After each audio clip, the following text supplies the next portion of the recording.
Fala galera, bom dia. Hoje é quarta-feira, dia 11 de outubro de 2023, são 7 horas e 1 minuto. Eu sou o William De Luca, estarei acompanhando vocês hoje aqui no Desperta ICL. Estarei cuidando da casinha de Leandro Demore nessa quarta-feira. Espero que cumpra a missão à altura com a participação de todos e todas vocês aqui no nosso chat, passando já por quem está assistindo aqui com a gente, a Patrícia de Jaboatão dos Guararapes, em Pernambuco, a Cláudia Proença de Porto Alegre, a Pérsila Márcia de São José dos Campos, o Bruno Teixeira de São Leopoldo, Rio Grande do Sul, o Léo Lima de Goiânia, o Gilberto Rufino de Cachoeira Paulista, São Paulo, o Lucas Pagani mandando um Viva Palestina aqui no nosso chat, a Maria das Graças Godinho de Ubatuba, Maria Santos de Sete Ilhas no Amapá,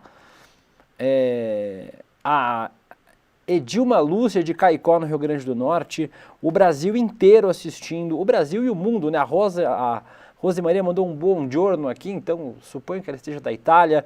Então, o Brasil e o mundo, o Vinícius Terço de Dublin, na Irlanda, então, confirmando o que eu disse, o Brasil e o mundo despertando aqui com a gente no ICL Notícias a partir de agora, onde a gente passa pelas principais notícias do dia para você começar o seu dia bem informado, sabendo o que de mais importante aconteceu ontem à noite, hoje de manhã, e para ficar ligado nos assuntos que devem ser notícia durante o dia, né? Sempre fazendo uma leitura crítica do que a imprensa, os veículos de comunicação, em especial a imprensa hegemônica, a forma como ela trata os principais temas. Então fiquem aqui comigo, daqui a pouquinho a gente vai ter o ICL Notícias primeira edição, a partir das 8 horas da manhã, comigo, com a Vivian Mesquita e com o Eduardo Moreira, e a gente vai construindo o dia assim com a programação do ICL Notícias, informando você bem, o único canal de notícias do Brasil, um dos poucos canais do mundo, sem nenhum tipo de monetização, um patrocínio que é construído graças ao esforço de todos e todas vocês que fazem o ICL com a gente. Beleza? Vamos lá? Só para passar os principais assuntos que nós comentaremos hoje, o programa vai falar, obviamente, e os próximos dias, infelizmente, serão meio monotemáticos na imprensa mundial sobre o conflito entre Israel e Palestina. A gente tem o vídeo dos primeiros brasileiros chegando ao Brasil, né, que foram repatriados pelo governo brasileiro. A gente tem também vídeos do ministro da Justiça, da Defesa, falando sobre esse auxílio aos brasileiros que estão na região de conflito. Vamos falar sobre o conflito em si, sobre como essa fase mais dura da guerra já tem atingido de forma muito dura os palestinos, né, que já estão sem água, sem energia elétrica, sofrendo duros bombardeios nos últimos dias. Falar sobre o velório e enterro da brasileira, a Bruna Valeanu, que foi encontrada ontem sem vida, infelizmente, lá em Israel. E a gente vai falar também sobre a polarização, então é um tema importante para a gente, sobre como o conflito entre Israel e Palestina também ajuda a alimentar a polarização política aqui no Brasil, entre esquerda e direita, entre progressistas e conservadores. Vamos falar também sobre Mauro Cid e Jair Bolsonaro, vai dar tempo de falar sobre isso também, acreditem, o Mauro Cid com novas revelações sobre suas delações, né? Então a gente vai falar sobre esse tema das delações do Mauro Cid e também sobre mais processos de inelegibilidade do Jair Bolsonaro, pelo menos para isso o Bolsonaro serviu, né? Para a gente poder aprender a falar inelegibilidade sem gaguejar. E no final do programa a gente vai falar também sobre o atentado em uma escola em Poços de Caldas, em Minas Gerais. Um estudante esfaqueou outros 3 estudantes, um acabou morrendo. Sobre a aprovação do relatório que proíbe o casamento entre pessoas do mesmo sexo, o casamento homoafetivo. Foi aprovado ontem o texto na Comissão de Família e Previdência da Câmara dos Deputados, então a gente vai falar também sobre esse assunto, né? A gente vai, inclusive, a gente vai trazer um vídeo da deputada federal Erika Hilton, do pessoal aqui de São Paulo, sobre esse tema. Vamos falar sobre a Braskem e sobre uma decisão judicial. A gente trouxe esse tema amplamente aqui no ICL Notícias, falando sobre a Braskem e sobre como ela, os danos que a empresa causou em Maceió, nas Alagoas. Então vamos falar sobre isso e vamos falar também sobre 47 fuzis encontrados em uma casa na Barra da Tijuca, no Rio de Janeiro. Vamos falar sobre esse tema e, como sempre, vocês fazem o ICL Notícias junto com a gente aqui. O meu ar-condicionado começou a esquentar, gente. Quem sabe faz ao vivo, dizem, né? Mas aí começou a ficar quente aqui. Então, agradecendo aqui a todos e todas vocês. As pessoas falaram que teve um probleminha aqui. Teve um probleminha no áudio, melhorou, tá tudo certo? O nosso áudio está ok, Ícaro? Agora tá de boa. A Karen Demir falando que o áudio tá bom agora. Aproveitando para agradecer o Ícaro, o meu louro José, que fica no meu ponto aqui acompanhando o programa comigo, que faz a produção aqui do programa. As pessoas estavam reclamando do áudio, mas parece que melhorou. Então tá tudo certo, gente? Nosso áudio está bom? Vocês me confirmem aí no nosso chat. O Ícaro confirmou aqui para mim aqui já no meu ponto, mas agradecendo a vocês que também estão falando aqui no chat sobre isso, né? Vocês fazem o programa com a gente. Melhorou o áudio? Então, bora lá falar agora sobre os principais assuntos do dia, começando esta quarta-feira, véspera de feriado. Amanhã é feriado do dia 12 de outubro, né? O dia da padroeira do Brasil, o dia das crianças, mas a gente tem muita notícia até amanhã. Vamos começar falando sobre a repatriação dos brasileiros? Pode colocar na tela, Ícaro, matéria do G1. Avião da FAB com o primeiro grupo de brasileiros resgatados em Israel pousa em Brasília. Matéria publicada hoje às 4 da manhã pelo Wesley Bischoff e pelo Vinícius Cassella, do G1. Mostra a chegada dos brasileiros. Eu vou mostrar um vídeo da FAB mesmo, para não precisar mostrar o vídeo da Globo. Mas diz que um avião da Força Aérea que resgatou o primeiro grupo de brasileiros que estava em Israel pousou na madrugada desta quarta-feira. O voo saiu de Tel Aviv e durou cerca de 14 horas. A aeronave KC-30 trouxe 211 passageiros. Até domingo, dia 15 de outubro, outros 5 voos devem sair de Israel, do Brasil para Israel, para resgatar brasileiros que estão na área de conflito. Segundo a apuração da Globo News, o governo deu prioridade a famílias com crianças, idosos, pessoas com deficiência ou enfermos. Então tá aí o registro do primeiro avião chegando. Tem imagens, você pode tirar da tela aí, Ícaro, só para eu pegar o outro link aqui pra gente. Eu vou rodar primeiro um vídeo, pronto, Ícaro, pode colocar. Um vídeo está aqui no portal Metrópolis, um vídeo do canal Gov, mas legendado pelo Metrópolis. Vou rodar para vocês, do ministro da Defesa, José Múcio Monteiro, falando sobre a chegada desses brasileiros. Então vamos ouvir, para começar, o vídeo do Múcio. De muitos voos. As pessoas perguntam quantos voos nós vamos realizar. Vamos trazer todos os brasileiros que estão na região. Esse é o primeiro que vem de Tel Aviv, mais o Itamaraty. Já está fazendo contato com países vizinhos para ver se nós deslocamos os outros brasileiros que estão no entorno. Tudo o presidente Lula tem orientado para que não fique nenhum brasileiro, todos que desejam voltar, que nós possamos apresentar condições. E quer dizer que o Brasil é o primeiro país a realizar essa operação. Desde sábado, que a aeronáutica está debruçada, temos um gabinete de crise montado aqui, outro em Tel Aviv, para que nós possamos trazer todo mundo em paz de volta para casa. Nós estamos já fazendo uma análise bastante a miúde das possibilidades de resgate do nosso pessoal da faixa de Gaza. Estamos analisando os aeroportos ao norte e nordeste do Egito, com boas possibilidades de atendimento aos nossos brasileiros que estão na faixa de Gaza, assim como o pessoal que está na Cisjordânia.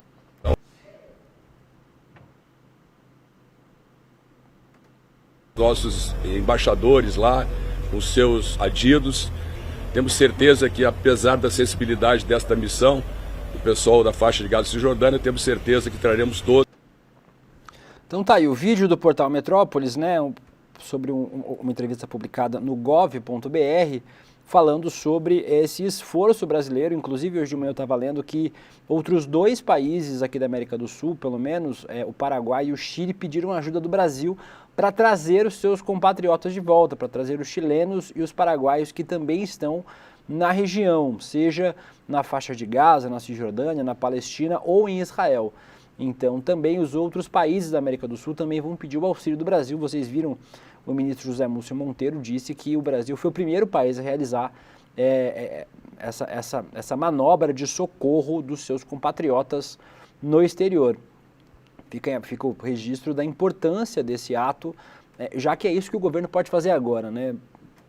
Hoje o Brasil preside o Conselho de Direitos Humanos da ONU, preside também o Conselho de Segurança da ONU, pode fazer diálogos, negociações, pode ajudar com saídas para o fim do conflito, mas o que o Brasil pode fazer de mais importante nesse momento é socorrer os brasileiros, né? Tirar os brasileiros da zona de conflito e dar um suporte às famílias que estão em Israel, que estão na Palestina e que precisam voltar para o Brasil em segurança. Isso é a coisa mais importante que o governo brasileiro pode fazer neste momento. Eu vou rodar mais um vídeo também do GovBR, postado no portal Metrópolis, um vídeo de um brasileiro, um pastor evangélico que estava no norte de Israel quando começaram os ataques do Hamas. Vamos rodar esse vídeo, Ícaro, desse pastor brasileiro, um dos primeiros que desceu da aeronave KC-30 das Forças Armadas na madrugada dessa quarta-feira. Vamos rodar. A gente só viu pânico e os foguetes estourando, explodindo. Rapaz, glória a Deus, é o melhor lugar do mundo. O brasileiro não sabe o que é o Brasil. O Brasil é uma terra abençoada, meu irmão. A gente tem que passar por algumas coisas para saber que a gente aqui não tem guerra. Aqui tem desafio. Mas aqui o nosso povo é unido. Eu estou vindo com uma caravana, estávamos no norte quando começou e tudo foi muito rápido, muito assustador, mas na segunda-feira o nosso coração já foi consolado quando a gente recebeu a notícia de que a FAB estaria lá para poder nos resgatar. Foi um resgate maravilhoso, tudo seguro, tudo para a glória de Deus. Quando aconteceu, estávamos na Galileia. Estávamos próximo do Líbano e essa foi a nossa maior preocupação, porque a gente tinha medo que pudesse acontecer algo. Então a gente teve que passar um dia viajando muito tenso, muito preocupado, porque nós íamos passar por alguns lugares e aí ficamos em Jerusalém e aí nós passamos por esse momento terrível, mas graças a Deus chegamos à nação. Os primeiros 10 minutinhos de programa, a gente já tem mais de 1.200 pessoas assistindo, então agradecendo a audiência de todos vocês, lembrando, 6 mil, eu falei porque 1.200, inventei, 6 mil pessoas nos primeiros 10 minutinhos de programa, então uma baita audiência aqui do Desperta, aproveitem para curtir, compartilhar, comentar aqui no nosso chat, ajuda no algoritmo do YouTube e das redes sociais a impulsionar o nosso programa para mais gente, agradecendo a você também que acompanha a gente pela TVT, então um abraço a todos os companheiros, camaradas aí da TVT, que também estão com a gente assistindo o Desperta ICL na manhã desta quarta-feira. Vocês viram aí o brasileiro falando sobre a situação dos brasileiros que deixaram a faixa de Gaza, e que estão deixando a faixa de Gaza e também deixando Israel. O número de brasileiros, Ícaro, pode pôr na tela para a gente aí, matéria da Veja, sobe para 2.700 o número de brasileiros que pedem para ser repatriados. Os dados foram colhidos pela embaixada em Tel Aviv, a maioria de turistas hospedados em Tel Aviv e Jerusalém. O número de brasileiros que demonstraram interesse subiu para 2.700. Segundo o protocolo que já tinha sido informado, o Ministério das Relações Exteriores vai acomodar os candidatos em listas de prioridade. Em primeiro momento, são priorizados residentes no Brasil sem passagem aérea. O Itamaraty continua recomendando que os cidadãos brasileiros que possuem passagens e que tenham condição de adquiri-las façam embarques em voos comerciais no aeroporto de Ben Gurion, mas quando isso não for possível, os brasileiros devem procurar o Itamaraty para voltar ao Brasil, né? Tem um formulário online para preencher, para fazer essa requisição. Então fica aí o registro de que o número de brasileiros tem aumentado significativamente pedindo para retornar ao Brasil. Ontem eram mais ou menos 1.200 pessoas, hoje já são 2.700 pessoas, brasileiros, que estão lá em Israel ou na Palestina pedindo para voltar para o Brasil. Falando nisso, matéria aqui assinada pela Fernanda Rovanet e pelo Guilherme Bausa da Globo News em Brasília, matéria que está publicada no G1, fala sobre a situação dos brasileiros na faixa de Gaza. Segundo essa matéria, de ontem à tarde, a faixa de Gaza tem 7 famílias brasileiras com 16 crianças, segundo dados do governo. A representação do Brasil em Ramala, na Cisjordânia, está encarregada de coordenar a missão de retirada desses brasileiros e já há um mapeamento de rota de saída, matéria aqui do G1, dizendo que 30 brasileiros estão na faixa de Gaza, encontra-se em 4 pontos diferentes da região e a representação brasileira, como eu falei, está criando rotas para tirar essas pessoas da faixa de Gaza, da Palestina nesse momento. Para que esses brasileiros saiam de lá, é preciso que seja liberada a passagem pelo lado israelense e pelo lado egípcio, onde eles vão chegar. E isso demanda algumas negociações. Segundo essa matéria do G1, as autoridades israelenses e egípcias já foram comunicadas e receberam as informações dos brasileiros. E logo que o Egito confirme a autorização para que esse grupo cruze a fronteira, os representantes do Brasil deverão avisar as autoridades israelenses e as que estão em Gaza para iniciar a retirada destes brasileiros. Lembrando, gente, a gente fala isso aqui com alguma frequência, a gente falou isso no ICL nos últimos dias com mais ênfase, de que a faixa de Gaza é uma prisão a céu aberto. Os moradores de Gaza, os palestinos ou os de outros países, como por exemplo esses 30 brasileiros, não podem deixar Gaza em hipótese nenhuma. Não existe uma forma de você sair de lá. Você tem 3 autorizações possíveis, né, para doenças graves e que você não possa ser atendido em Gaza, para casos de vida ou morte, de urgência, o que nesse caso de guerra parece que até está suspensa essa possibilidade, e para alguns comerciantes que podem viajar para a região. Fora isso, Gaza, que é uma pequena faixa de terra, né, que é cercada por Israel pela maioria dos lados e ao sul pelo Egito e também pelo Mar Mediterrâneo na sua porção a oeste, não há como sair de Gaza. Então Gaza é um estado, é um pedaço do estado palestino ao sul de Israel e que é cercado de todos os lados. E quem mora em Gaza não pode deixar Gaza. Então por isso que a gente fala que é o maior presídio a céu aberto do mundo, né? 2 milhões de pessoas moram na região e essas pessoas não podem deixar a faixa de Gaza.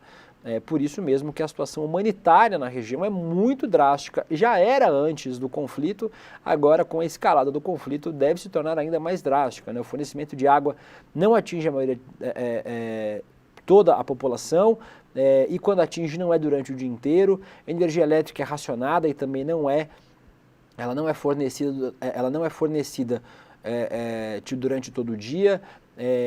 A dificuldade de acesso à água, a medicamentos, a alimentação, a comida, e agora com os bombardeios, né, israelenses na região da faixa de Gaza, a vida das pessoas está ainda mais difícil, né, ainda mais desumanizada. Então a situação de quem vive em Gaza é muito complexa, por isso mesmo que a gente torce para que o conflito não escale e não aumente, porque a gente sabe que quem vai pagar com vidas humanas, em especial, são os palestinos, né? São os moradores dessa região da faixa de Gaza. Então, é um registro importante aqui sobre essa situação. Matéria do Globo, falando com informações de agências internacionais e da redação do Globo, diz que os bombardeios que atingem de Israel atingem abrigos para civis e até escolas em Gaza, segundo a ONU. Os impactos da ampla contraofensiva de Israel na faixa de Gaza em resposta aos ataques do Hamas têm ido além dos QGs do grupo terrorista. O grupo terrorista, sublinhe-se, termo usado pelo jornal o Globo. De acordo com a ONU, 18 instalações da agência responsável por atender a população palestina foram destruídos total ou parcialmente, com os bombardeios israelenses, incluindo 4 escolas que estão servindo de abrigos. Moradores informaram ao New York Times na terça-feira que locais vistos como seguros no passado, incluindo mesquitas e hospitais, agora estão em ruínas. Então, está aqui, o governo de Israel deu 24 horas para a população de Gaza sair de alguns bairros, né? O que a gente sabe que é muito difícil de ser feito nessa região, a gente já falou sobre isso, né? Dificuldade de locomoção dentro de Gaza, E de acordo com as autoridades palestinas, ao menos 900 pessoas foram mortas e cerca de 168 prédios tiveram suas estruturas danificadas, entre eles 48 escolas e 7 hospitais. As Nações Unidas afirmam que os ataques aéreos israelenses danificaram também instalações de água e saneamento, afetando mais de 400 mil pessoas. Então, como eu estava falando para vocês, a destruição, na verdade, se dá de forma muito mais grave aos moradores dessa região, aos moradores da faixa de Gaza, aos palestinos que vivem na faixa de Gaza, e isso certamente vai ter um impacto muito maior sobre essas pessoas. Aproveitando para agradecer a audiência de vocês, o Bressan dizendo que o genocídio continua, a Mariângela Binardi diz que os palestinos são irmãos sendo dizimados, a Tânia diz que a ONU não serve para nada, onde está a ONU? Cadê?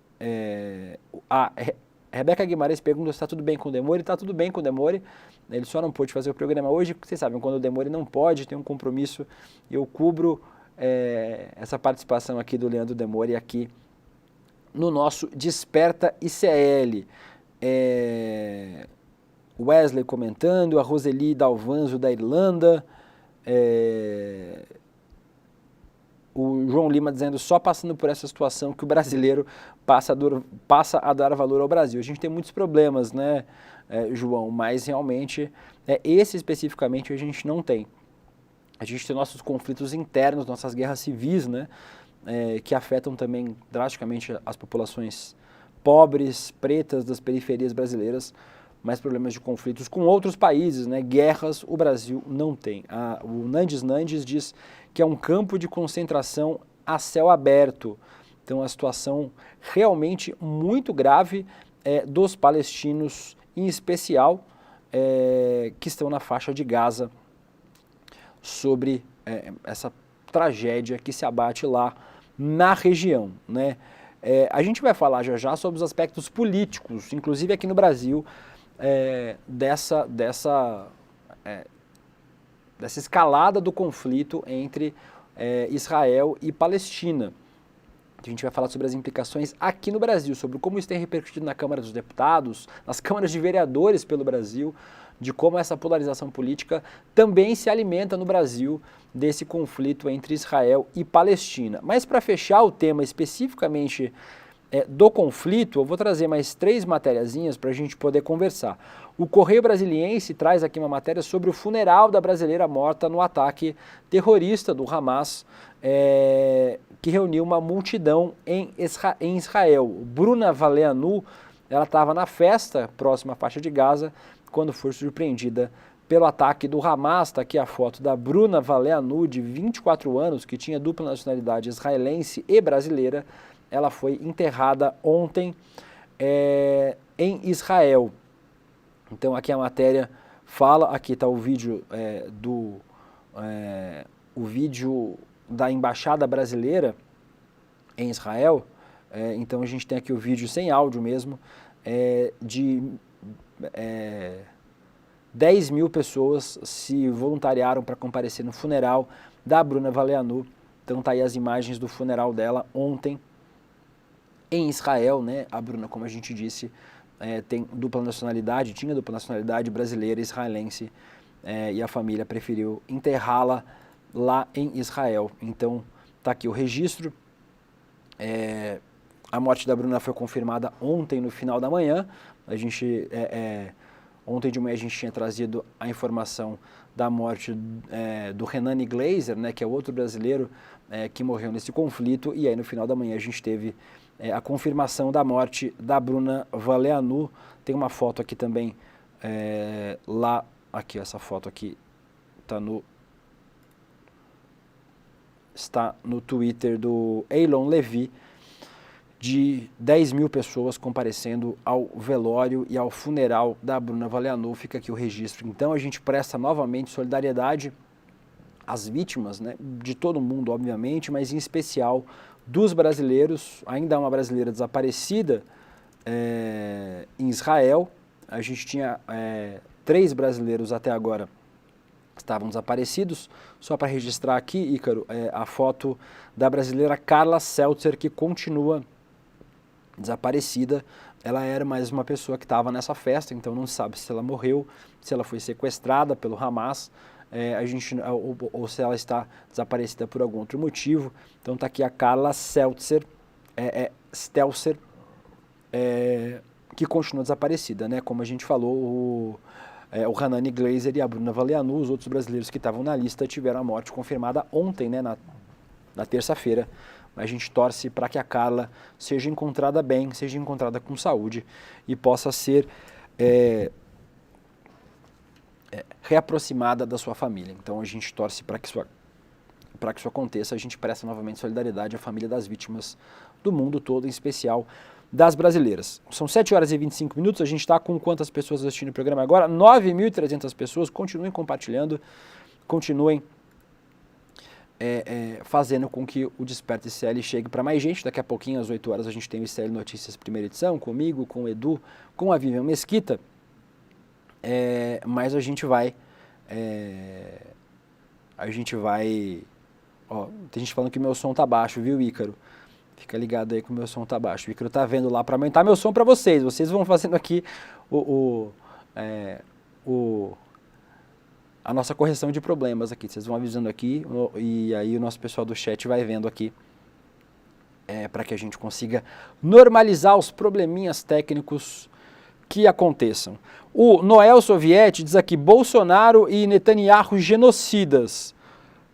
Esse é meu próximo tema, inclusive, para a gente fechar esse tema do conflito especificamente, antes de falar das repercussões do Brasil.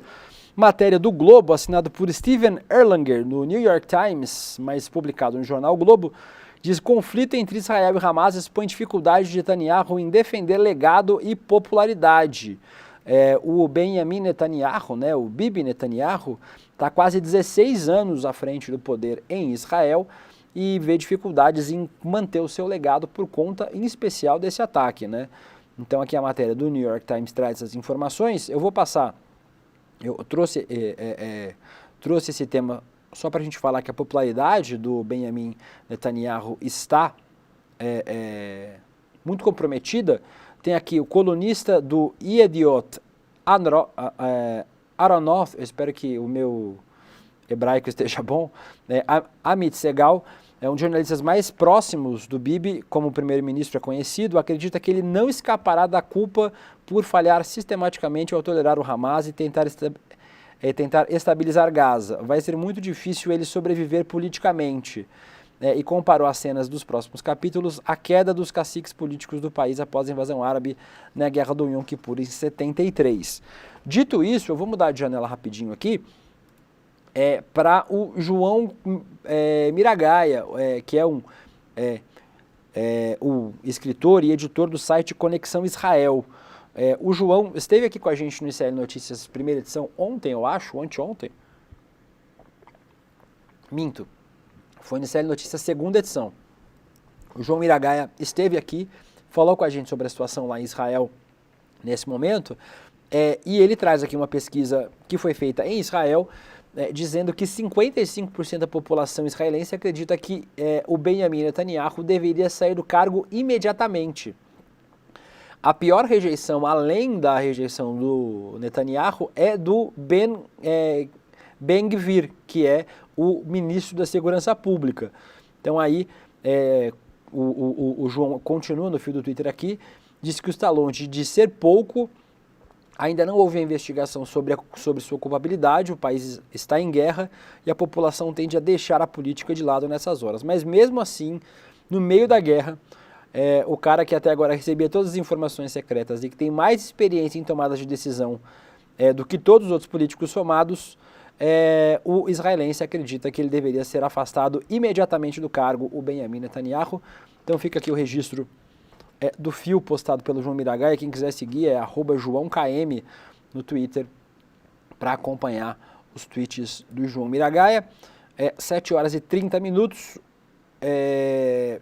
Eu vou trazer já as repercussões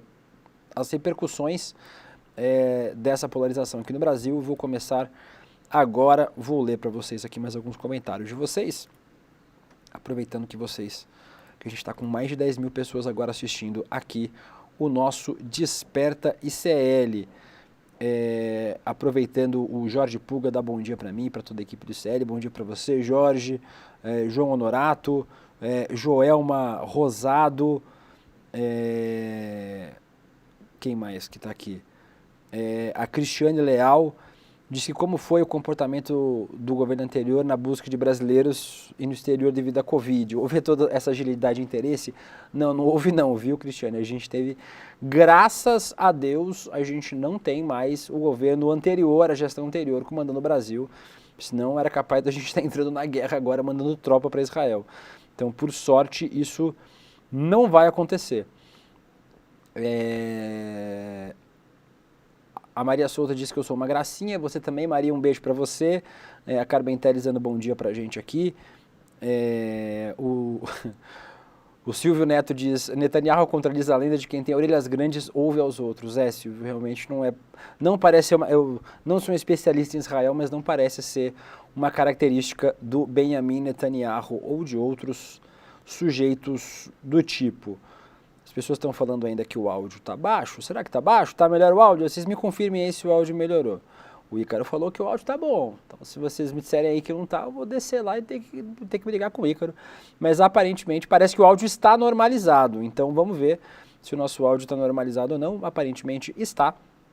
E a gente vai agora para os próximos temas. São 7 horas e 32 minutos. Vamos voltar a falar agora sobre a polarização. Eu vou te trazer uma dica para vocês.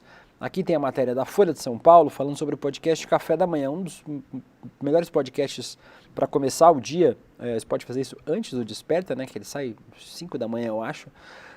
O podcast Café da Manhã da Folha de São Paulo traz como tema essa polarização política entre Israel e Palestina, também se refletindo na polarização política brasileira. Então, o episódio de hoje do Café da Manhã da Folha de São Paulo fala sobre como esse conflito repercutiu no Brasil, né? Sobre o presidente Lula ter soltado uma nota falando sobre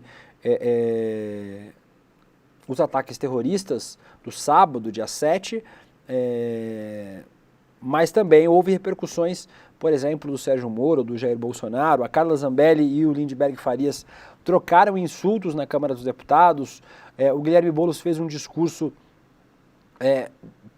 porque ele tinha feito uma outra fala anterior ambígua em relação ao Hamas, então ele fez um outro discurso, e esse debate também eclodiu nas redes sociais. Então está aqui a matéria da Folha de São Paulo falando sobre isso, sobre esse podcast, né, o podcast Café da Manhã, falando sobre a polarização política. Vou pegar mais 2 links para vocês aqui. Desculpa, gente. Matéria da Jade Abreu e do Vinícius Schmidt no portal Metrópolis de ontem à noite, falando sobre grupos pró e contra Israel e pró e contra a Palestina brigando em Brasília. Então, uma matéria sobre um ato que aconteceu ontem em Brasília, em frente ao Museu da República no Eixo Monumental, pretendia mostrar solidariedade ao povo palestino, porém, militantes de direita ligados ao Podemos causaram uma briga lá, um transtorno. Vamos assistir o vídeo aqui postado no portal Metrópolis.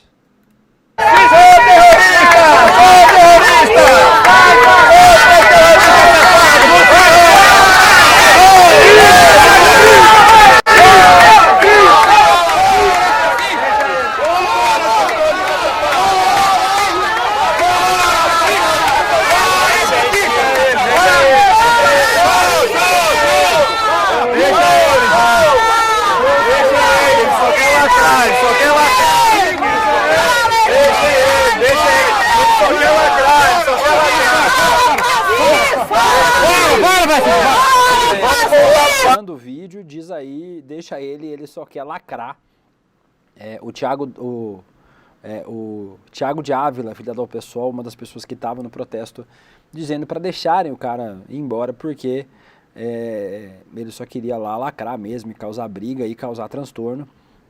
Então, esse ato lá em Brasília ontem reuniu algumas centenas de pessoas em solidariedade à Palestina. Fica aqui o registro também, na minha modesta opinião, um lamentável apoio, não sei se foi nesse ato ou em outro ato em Brasília, de pessoas dizendo viva o Hamas, não dá para defender nesse momento.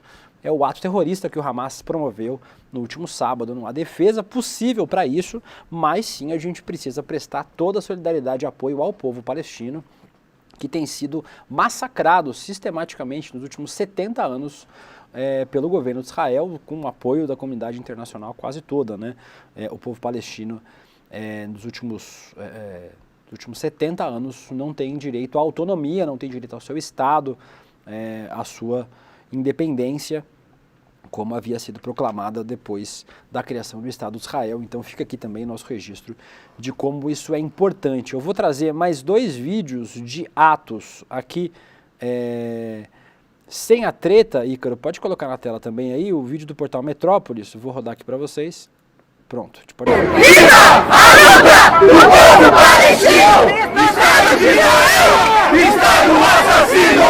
E viva a luta do povo palestino! Estado de Israel! Estado assassino! E viva! O registro do ato lá em Brasília, em solidariedade ao povo palestino. Um ato parecido aconteceu aqui em São Paulo também, eu vou trazer uma matéria do Brasil de Fato para vocês. Mas também ontem aconteceu um ato pró-Israel aqui em São Paulo. Vou mostrar também o vídeo do portal Metrópolis. Ele está aí na tela já, Ícaro. Esse vídeo do portal Metrópolis está aí para vocês, com áudio.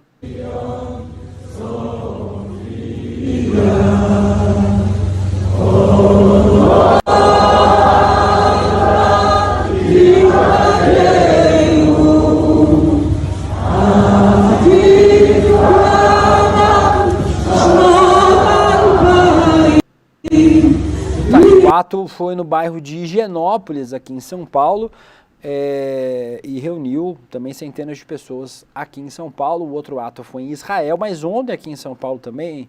Vou trocar de janela aqui, Ícaro, só para colocar para vocês uma matéria do Brasil de Fato. Aqui, pronto, matéria do portal O Brasil de Fato, assinado por Caroline Oliveira e Geisa Marques, fala sobre um ato que aconteceu em frente ao bar Al Janiá, um bar conhecido aqui da comunidade árabe em São Paulo, e da comunidade progressista também aqui na cidade. Ontem reuniu também algumas centenas de pessoas aqui em São Paulo. É uma luta por justiça, por libertação nacional, diz Palestina, em ato de solidariedade em São Paulo. Está aqui a foto do Brasil de Fato, com as pessoas em frente ao Al Janiá, falando sobre a situação dos palestinos. Aqui fica também o registro aqui pra gente. E aí as repercussões políticas continuaram durante o dia. Vou ver se eu consigo correr um pouquinho aqui, que tem muito assunto para trazer. É só 1 hora de programa, né, gente? Eu estou acostumado com o ICL Notícias, essa primeira edição, que a gente tem 2 horas e meia, aqui 1 horinha, eu só tenho que correr. As repercussões incluíram a demissão, e aqui está a matéria do Metrópolis na coluna do Paulo Capelli.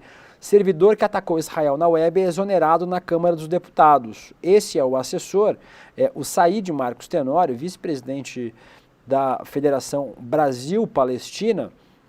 Ele fez postagens ofensivas contra Israel em meio ao bombardeio terrorista provocado pelo Hamas, que deixou mais de 1.200 mortos. Ele postou essas imagens ontem nas redes sociais. Ontem não, nos últimos dias, no dia 8 de outubro, no dia 7 de outubro, ele postou algumas imagens nas redes sociais e aí foi duramente criticado. Tem um vídeo também aqui do portal Metrópolis falando sobre esse processo de demissão, sobre a cobrança pela demissão dele e também sobre a demissão do Said Marcos Tenório, que era assessor parlamentar do deputado Márcio Gerri, do PCdoB do Maranhão. Vamos ouvir essa treta ontem na Câmara dos Deputados. Funcionários os quadros da Câmara dos Deputados. Essa foto aqui, ó, dessa jovem sequestrada, estuprada, que está aqui, ele fez o seguinte comentário: isso é marca de merda. Se achou nas calças. Nós fizemos um ofício para a presidência da Câmara, para o deputado Márcio Gerri, aqui, como a gente falou ali, deixando as posições de lado. Um servidor desse não pode merecer trabalhar na Câmara dos Deputados. Eu estive aqui há pouco, quando teve esse debate iniciado, e ao tomar conhecimento me manifestei aqui, desta tribuna, e também falando com Vossa Excelência. E de fato considero o comentário feito absolutamente repulsivo.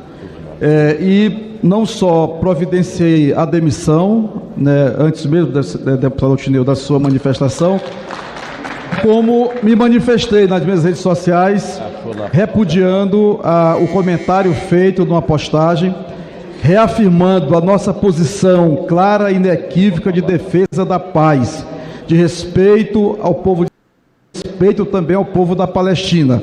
Temos sempre que colocar no centro de nossas preocupações a defesa da vida e o estabelecimento da paz. Então tá aí, o deputado federal Márcio Gerri demitiu o assessor Said Marcos Tenório na Câmara dos Deputados. Eu vou trazer esses dois aqui, esses temas eu já passei para vocês. Mais um senador também falou sobre o tema, na coluna também do Igor Gadelha, também no Metrópolis. A gente está dando muito Metrópolis aqui. O Marcos Duval disse que planeja ir para Israel para acompanhar o conflito. Boa viagem, senador Marcos Duval. Que o senhor esteja muito feliz nessa sua empreitada, viajando para o meio de um conflito conflagrado entre Israel e Palestina, né? O senador Marcos Duval disse que pretende, disse na sua lista de transmissão no WhatsApp, que pretende viajar para Israel, em mensagens que ele trocou com uma aluna que é militar do exército israelense. Então, o Marcos Duval diz que é instrutor da SWAT, né? O Marquinhos da inteligência, o Marquinhos da SWAT. Então, porque todo mundo sabe, Marcos Duval, que fazer turismo de guerra dá muito certo para a carreira política, viu? O Arthur Mamãe Falei pode falar com propriedade sobre isso para o senhor, sobre como sempre é uma boa ideia viajar para países em guerra para fazer showzinho político. Então, se o senhor quiser realmente ir para lá, boa viagem, viu? Que Deus te acompanhe nessa viagem para Israel. Vou trazer mais dois temas aqui, eu vou ter que pular uns temas aqui porque eu não vou conseguir falar sobre tudo, porque não vai dar tempo. Teve mais treta na Câmara dos Deputados, o deputado Rogério Correia foi chamado de tchutchuca do Hamas e aos gritos de condena ao Hamas, porque ontem o deputado foi à tribuna para falar sobre uma moção de repúdio a Israel, que foi apresentada por alguns deputados. Vamos rodar esse vídeo rapidinho, que ele é bem curtinho. Correr atrás de eleitor no meio da rua. Isso, para mim, é também ato antidemocrático. Mas isso pode. Isso não leva, evidentemente... Uma questão de ordem, presidente. Presidente. Eu peço... Não, só um minutinho. Eu peço aos deputados que... O deputado Eduardo Bolsonaro estava usando tempo de líder e não foi interrompido. Então, mas deixa... Cada um faz o seu debate, querido. Obrigado, presidente. Então está aí o registro do deputado Rogério Correia sendo interrompido por bolsonaristas na Câmara dos Deputados. Passar por mais dois temas voando para a gente conseguir falar nos últimos 15 minutos do programa sobre os dois temas. Pode tirar da tela esse, Ícaro, por favor. Ícaro, você está aí conosco? Pode tirar esse quadro da tela, Ícaro, por favor. Isso, meu anjo, obrigado. Teve ânimos acirrados no Brasil inteiro falando sobre isso. Eu vou puxar mais um tema sobre essa polarização política. Uma matéria do jornal O Tempo, de Minas Gerais, assinado por Manuel Marçal, diz que Lula evita chamar Hamas de grupo terrorista e é criticado nas redes sociais por isso. Matéria de ontem à noite, atualizada hoje de madrugada. E aí eu vou explicar para vocês porque eu trouxe esse tema, né? Nas redes sociais desde ontem tem causado muita polêmica esse tema, né? Do presidente Lula não ter se referido ao Hamas como grupo terrorista e não ter mudado a classificação do Hamas como grupo terrorista por parte do governo brasileiro. Aqui a matéria do jornal O Tempo fala sobre isso, né? Sobre essa polêmica de que o presidente Lula teria tratado o Hamas não como grupo terrorista. Mas eu falo isso para trazer outro tema aqui da CNN.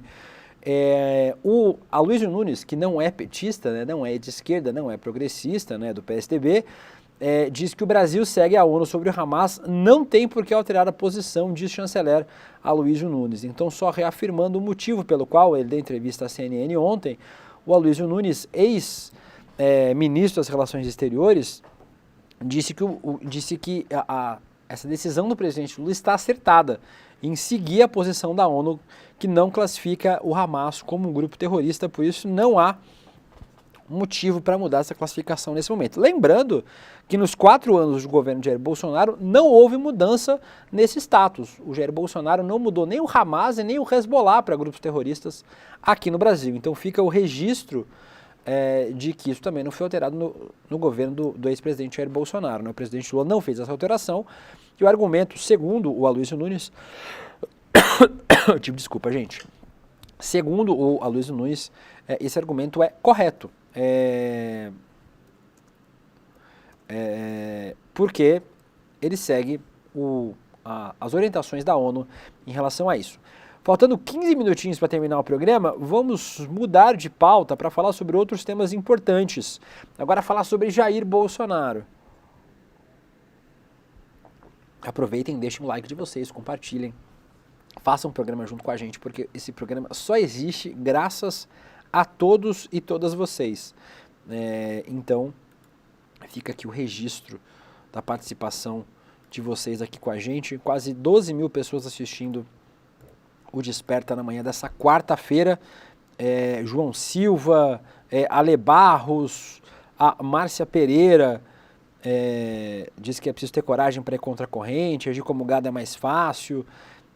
Ana Maria, o José Roberto Malman, o Alan Smith dizendo que a ONU atualmente só tem bravata. Atualmente não, né? Tipo, normalmente é assim. O Rafael Dumed, a Leila Regina, a Larissa Franco, diz que se Israel não é um grupo terrorista porque o Hamas seria. O Rogério Gonçalves diz, por que a direita não chama Netanyahu de terrorista, de genocida? A Ivanilde comenta aqui com a gente, a Cláudia Moraes, o Pedro Vasconcelos diz que é importante a gente se solidarizar com as vítimas, procurar se informar, e mais importante, achar uma solução para o conflito. Esse é o mais importante de tudo, Pedro, a gente colaborar com a solução, né? Obviamente, essa solução não vai partir da gente, mas que o Brasil possa participar desse processo de solução. Vamos lá para mais alguns temas. O TSE iniciou sessão para julgar 3 ações sobre irregularidades de Bolsonaro nas eleições de 2022. Matéria da Fernanda Vivas, no portal G1.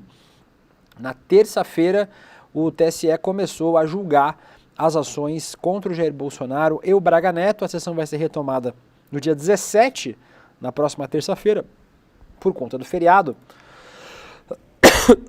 E já falaram relator do caso, os autores de ação e os advogados de defesa. São 3 ações contra o ex-presidente Jair Bolsonaro e o seu candidato a vice, o Braga Neto. Esse tipo de ação, se considerado procedente pela corte, pode levar à inelegibilidade de 8 anos, ou seja, Jair Bolsonaro já está inelegível. Antes que vocês perguntem, não acumula, né? Então, se ele for 4 vezes condenado a 8 anos, ele não vai ficar esse tempo todo inelegível. São 8 anos só e as penas vão correndo ao mesmo tempo. Então, o máximo que ele vai ficar inelegível são 8 anos. Vocês viram que eu não fiz a conta de 4 vezes 8, né? Porque eu não sou de exatas, eu sou de humanas. 32, diz o Ícaro aqui do meu ponto. Obrigado, Ícaro, por não me fazer passar vergonha, que eu já passei na frente de mais de 13 mil pessoas assistindo o Desperta ICL na manhã desta quarta-feira. Ainda a matéria, dessa vez do Portal 360, a defesa do Bolsonaro pediu a separação das ações do TSE, o pedido, né, para que essas 3 ações sejam julgadas de forma separada e não de forma conjunta. Então, o Tarcísio Vieira, o advogado do Bolsonaro, fez esse pedido para que as 3 ações sejam investigadas de forma separada. Solicitou a individualização das ações e diz que os processos não estão maduros para irem a julgamento. Última matéria do Poder 360 sobre isso, o MP Eleitoral se manifesta contra a nova condenação de Bolsonaro. O vice-procurador eleitoral, o Paulo Goné Branco, que é um dos candidatos à PGR, a virar procurador-geral da República, apresentou um parecer contrário à condenação das 3 ações de inelegibilidade do ex-presidente Jair Bolsonaro. Segundo o Goné, ele não encontrou o indispensável conjunto de requisitos para se infligir a pena de inelegibilidade. Então o pedido do Gonê é esse, para que Bolsonaro não seja condenado nessas 3 ações. Fechamos esse tema do Bolsonaro. Desculpa, gente. O tempo está muito maluco aqui em São Paulo. A tosse vem. Passamos sobre esses temas. Eu vou passar rapidinho também sobre matérias do Globo falando sobre Mauro Cid. Está aqui matéria do Reinaldo Turolo Júnior, Mariana Muniz e Eduardo Gonçalves no jornal O Globo, dizendo que a PF investiga relato de Mauro Cid sobre a atuação de Bolsonaro na elaboração do decreto golpista. Militar contou que o ex-presidente pediu alteração em texto que previa a prisão de autoridades e novas eleições.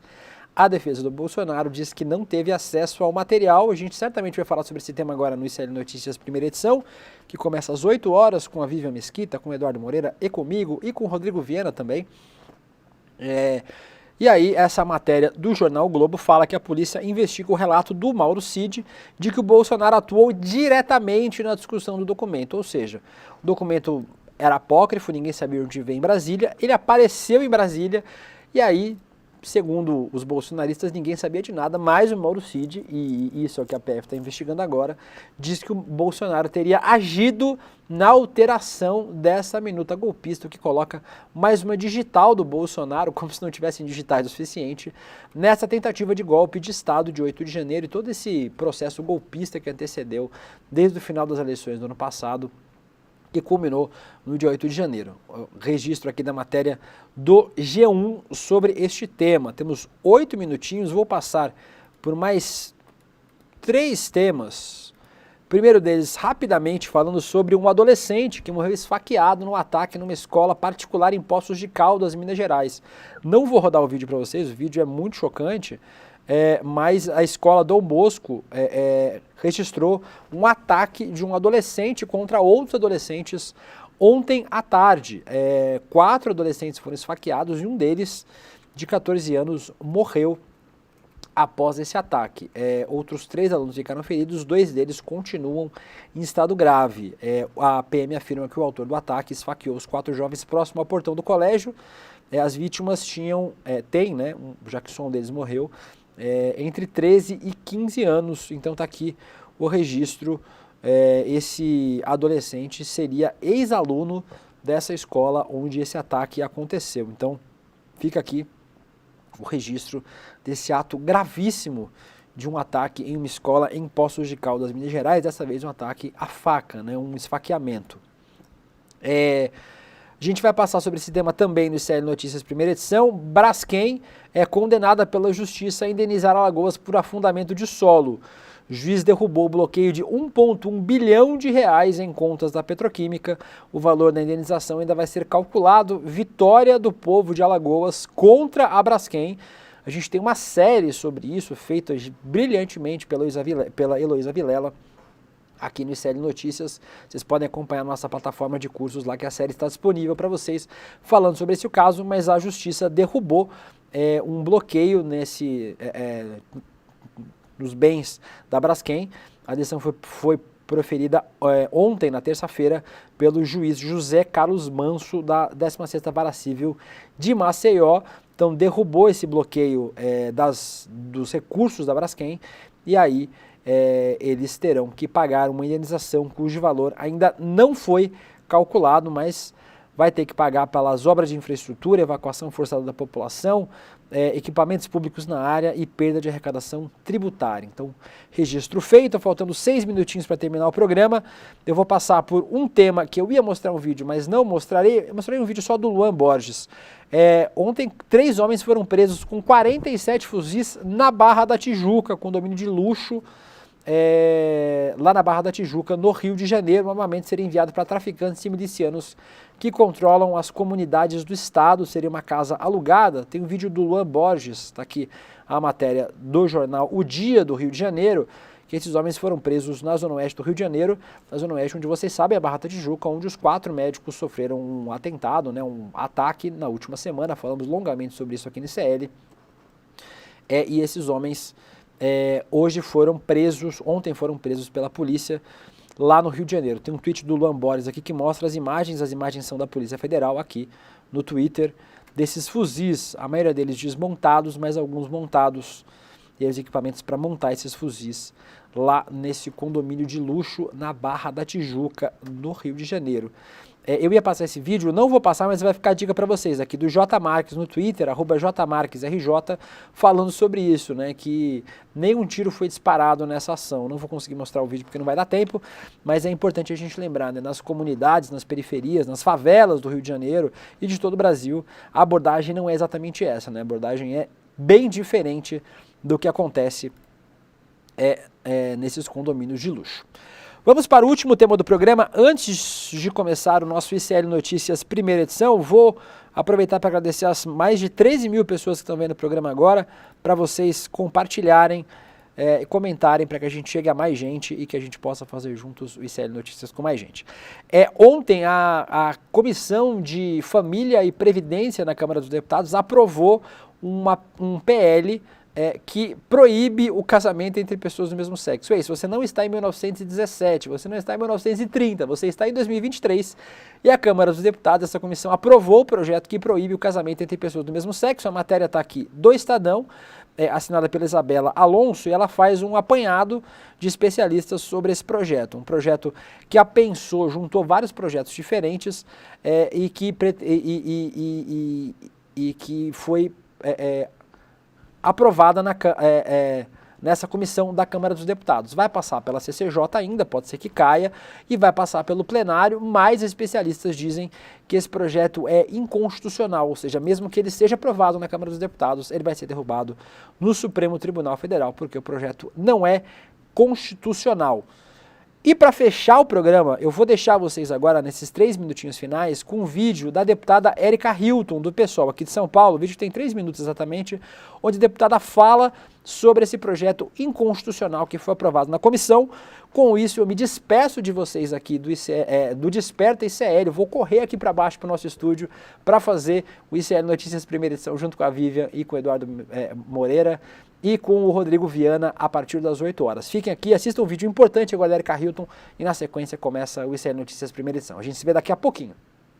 Já tudo foi dito aqui, não temos mais nada a dizer, já enfrentamos o fascismo, a transfobia, o ódio, as atrocidades todas que são ditas. Agora mesmo é dizer que pelo menos saímos daqui com os nossos corações aliviados. Não aliviados pela farsa, pela barbaridade e brutalidade que ocorreu aqui, mas aliviado pela força que o movimento LGBTQIA+ mostrou essa casa, estando aqui nas audiências públicas, acompanhando as comissões, aliviados porque acreditamos na democracia, na justiça social, e que o Brasil é muito maior do que estas vozes barulhentas que pregam ódio e intolerância. Agora este projeto terá a possibilidade de tramitar em espaços que de fato queiram discutir com seriedade aquilo que está tratado neste projeto. Este projeto não ficará sendo tratado como uma cortina de fumaça para mascarar a pura e única brutalidade, ódio, crueldade da parte de vossas excelências. Nós não teremos mais que ouvir os discursos religiosos em desrespeito aos religiosos desse país, porque aquilo que é dito aqui, eu já disse e repito, não é a voz dos cristãos do Brasil. Aqui está os fundamentalistas, aqui estão aqueles que querem pregar o ódio, se utilizando da Bíblia, se utilizando de Jesus Cristo, para dizer que ele compactua com essas intolerâncias e com essa brutalidade.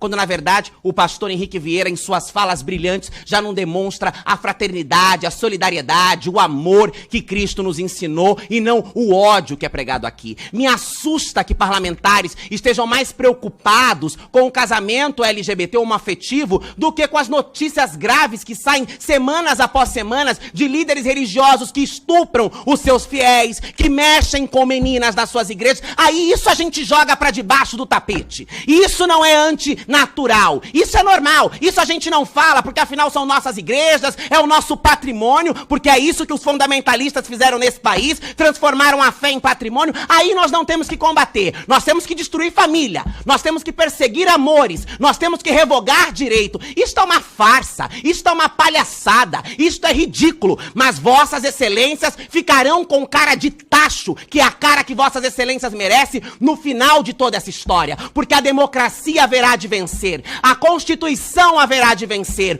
O amor e a resistência LGBTQIA+, como já venceu em tempos sombrios, também vencerá essa farsa e ficarão marcados na história. Aqui foi aprovado. Que bom que saia da mão desses fundamentalistas que disseram, ninguém mais, não vi pastor, bispo, etc., falando contra LGBT. Os próprios estão nessa comissão falando contra LGBT. Além de uma farsa hipócrita, medíocre, este projeto terá a oportunidade de ser debatido com seriedade e sobre a luz da justiça, da Constituição e da democracia. Olá, sou Caio Galvão, escritor, palestrante e mentor financeiro especialista em ajudar as pessoas a saírem das dívidas. E eu preparei um treinamento chamado 8 chaves para libertar você de uma vez das dívidas. Dentro desse 8 chaves, a gente tem um módulo secreto especial para a galera que tem aí o famoso consignado. E isso está 100% disponível e 100% online. Aqui no Instituto Conhecimento Liberta, com mais de 200 treinamentos disponíveis para você. É só você se inscrever e eu vejo você lá. Você já ouviu falar em Noam Chomsky? Very pleased to have this chance to meet with you. Leonardo Boff? A opção pelos pobres, contra a pobreza, a favor da justiça social e da libertação. Marilena Chaui? A questão da violência e do autoritarismo da sociedade brasileira e a nossa dificuldade para ser uma democracia. Esses e outros grandes nomes do conhecimento do Brasil e do mundo estão no ICL. Acesse o site, clique em Quero Ser Membro e tenha acesso a mais de 200 cursos.